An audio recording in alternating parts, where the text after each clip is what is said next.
ஏற்காடு பள்ளியில 10க்கு 10 வீட்டுல நானும் வாழ்ந்துருக்கேன். எங்களுக்கு எப்படி ஜெயிச்சோம். இன்னைக்கு சூப்பரா பேசுறோம், நல்லா பண்றோம், இதெல்லாம் கிடையாது, சத்தியமா கிடையாது.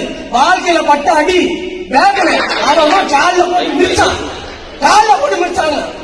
வேகனை மனசுல எப்படியாவது ஜெயிக்கணும், எப்படியாவது வீட் பண்ணணும், அவனுக்கு மேலே வந்து நிக்கணும். அவ்வளவு கோவம் வந்தது.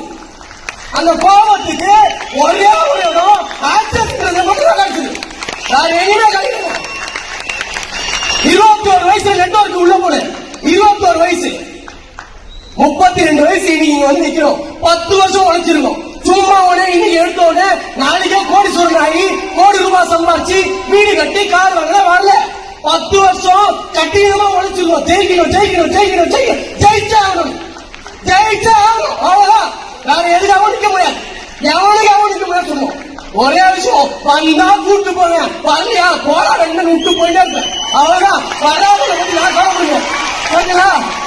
வராத பத்தி என்னால கவலைப்படுவேன். ஏன் அவனுக்கு அவன் வாழ்க்கை மாறணும்னு அக்கறை எல்லாம் பொறுப்பு இல்ல. பொறுப்பு இல்லாத வச்சு என்னால ஒண்ணுமே பண்ண முடியாது. பொறுப்போட இருந்து என் வாழ்க்கை மாறணும்னா ஜெயிக்கணும். யார் ஒருத்தர் நடிக்கிறாங்களோ அவங்க கூட இந்த ஐக்கியம் டீம் இருக்கும். ஒட்டுமொத்த எப்படி வீட்டு இருக்கும். உங்க வாழ்க்கை மாறி நாங்க பாருங்க. Vishada thank you thank you thank you thank you.